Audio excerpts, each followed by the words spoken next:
அஸ்ஸலாமு அலைக்கும் வரஹ்மத்துல்லாஹி வபரகாத்துஹு. நஹ்மதுஹு வ நுஸல்லி அலா ரசூலிஹி சய்யிதினா முஹம்மது வ அலா ஆலிஹி வ அஸ்ஹாபிஹி அஜ்மாஈன். அம்மா பஅத். அன்பு நிறைந்த ஜெம் டிவி நேயர் பெருமக்களே, உங்கள் மீதும் உலக மக்களாகிய நம் யாவர் மீதும் எல்லாம் வல்ல இறைவனின் அன்பு மருளும் உண்டாகட்டுமாகுக. இஸ்லாமிய நற்போதனைகளில் இன்றைய தினம் நாம் பார்க்கவிருப்பது குடும்பத்தை சிதைக்கும் ஷைத்தான். அருமையான நேயர் பெருமக்களே, இன்றைக்கு நல்ல மகிழ்ச்சியோடு வாழ்ந்து கொண்டிருக்கக்கூடிய ஒரு கணவன் மனைவிக்கு மத்தியில் ஏதாவது ஒரு பிரச்சனையை ஷைத்தான் ஏற்படுத்துவான். ஷைத்தான் ஏற்படுத்துவது மட்டுமல்லாமல் அந்த கணவன் மனைவிக்கு மத்தியில் ஏதாவது ஒரு ஈகோ பிரச்சனையை, ஏதாவது ஒரு வகையில் பிரச்சனையை தூண்டி விட்டுருவான்.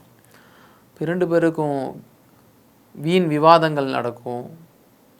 அது மட்டும் இல்லாமல் கருத்து வேறுபாடுகள் மூலமாக இரண்டு நபர்களும் பிரிந்து விடுகிற ஒரு நிலைக்கு தள்ளப்படுவார். இரண்டு நபருமே அவங்களுடைய வாழ்க்கையை துளைக்க வேண்டிய ஒரு பெரிய கஷ்டத்துக்கு ஆளாக்கப்படுகிற ஒரு நிகழ்வை இந்த உலகத்தில் பல இடங்களிலே நாம் பார்த்து வருகிறோம். இது யார் மூலமாக ஏற்படுகிறது என்று சொன்னால், ஷைத்தான் தூண்டக்கூடிய சில சங்கடமான எண்ணங்கள் மூலமாக குடும்பத்தையே சிதைத்து விடுகிறான்.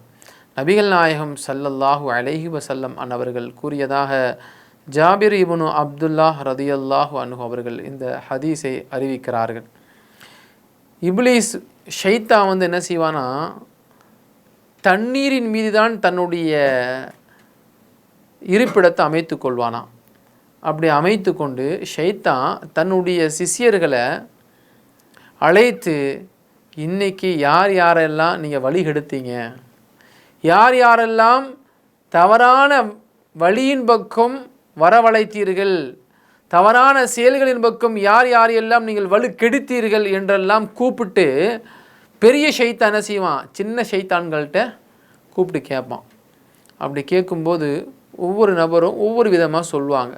நான் இன்ன நபரை தம் அடிப்பதற்கு நான் தூண்டினேன், அல்லது சாராயம் குடிப்பதற்கு தூண்டினேன், அல்லது ஏதாவது ஒரு ஹராமான விஷயங்கள் எதுவெல்லாம் இருக்கிறதோ அவைகளை செய்வதற்காகவே நான் தூண்டினேன் அப்படின்னு சொல்லி ஷைத்தான்கள் சில நபர்கள் சொல்வார்களாம். அப்போது ஒரே ஒரு ஆள் மட்டும் சொல்லுவானா, நான் ஒரு குடும்பத்தில் கணவன் மனைவிக்கு பிரச்சனையை தூண்டிவிட்டேன்னு சொல்வானாம்.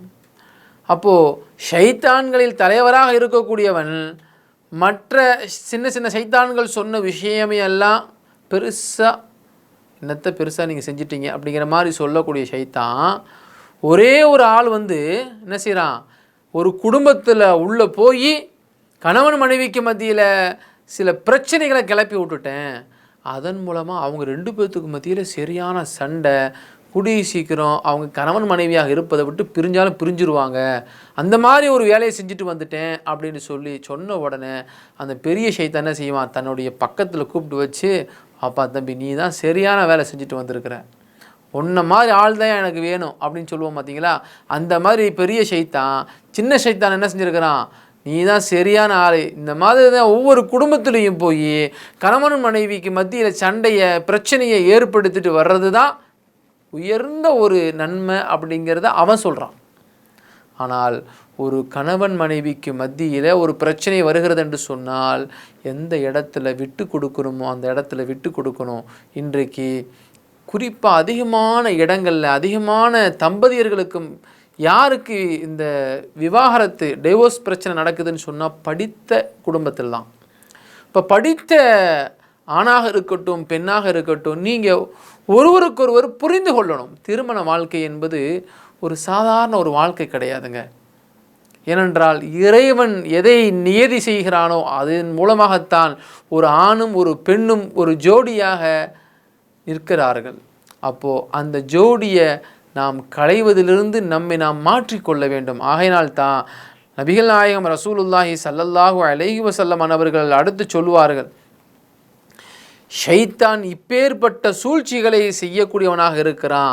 ஆகையினால ஒவ்வொரு கணவனும் ஒவ்வொரு மனைவியாக இருப்பவளும் நீங்கள் உங்களுடைய எண்ணங்களை ஷைத்தானின் பக்கம் அமைத்து கொள்ளாதீர்கள். ஏனென்று சொன்னால் ஃபஸ்ஸாலிஹாத்து கானிதாத்துன் ஹாஃபிலாத்துன் லில் கைபி பிமா ஹாஃபிலல்லாஹ் என்கிற ஒரு வசனத்தை இறைவன் தெளிவாக குறிப்பிட்டு காட்டுகிறான். நல்லொழுக்கமுள்ள பெண்கள் யார் தெரியுமா? நல்லொழுக்கமுள்ள பெண்கள் யார் தெரியுமா? தங்கள் கணவனுக்கும் தன்னுடைய கணவனுடைய விஷயத்தில் அவர்கள் எப்போதுமே பணிவானவராய் இருப்பார்கள். மறைவாக உள்ள விஷயங்களை அல்லாஹுவின் பாதுகாப்பை கொண்டு அவர்கள் பாதுகாப்பை பெற்றவராய் இருப்பார்கள். கணவன் தன்னுடைய சம்பாத்தியத்திற்காக வேண்டிய காலை நேரம் வெளியில் சென்றால் மாலை நேரம் தான் வீட்டுக்கு வருவான். அப்போ தன்னுடைய வீட்டில் இருக்கக்கூடிய பொருட்கள், தன்னுடைய பிள்ளைகள் எல்லாவற்றையும் மனைவியை நம்பி ஒப்படைத்து செல்கிறான். அப்போது தன் கணவன் அமானிதமாக விட்டு சென்றிருக்கக்கூடிய தன்னுடைய இல்லமாக இருக்கட்டும், பிள்ளைகளாக இருக்கட்டும், தன்னுடைய கர்ப்பமாக இருக்கட்டும், எதுவாக இருந்தாலும் எல்லாவற்றையும் ஒழுக்கமுள்ள நல்லொழுக்கமுள்ள ஒரு பெண்மணி தன்னை பேணி பாதுகாத்து கொள்வாள். அது மட்டுமில்லை, நல்லொழுக்கமுள்ள சாலிகான நற்குணமுள்ள ஒரு பெண்மணி எந்த ஒரு சூழ்நிலையிலையும் கணவனை விட்டு கொடுக்க மாட்டாள். விட்டு கொடுத்து தன் வாழ்வை கடத்தி வருவாள். அப்பேற்பட்ட ஒரு மனைவி அமைவதுதான் சிறந்தது.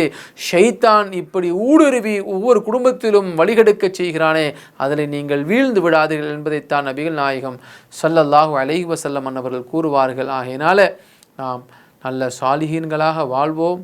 நமது குடும்பத்திலே மகிழ்ச்சியோடு நமது வாழ்வை கழிப்போம். அல்லாஹ் அதற்கு உதவி செய்வானாக. அஸ்ஸலாமு அலைக்கும் வரஹ்மத்துல்லாஹி வபரகாத்துஹு. இன்ஷா அல்லாஹ் மீண்டும் நாளை சந்திப்போம்.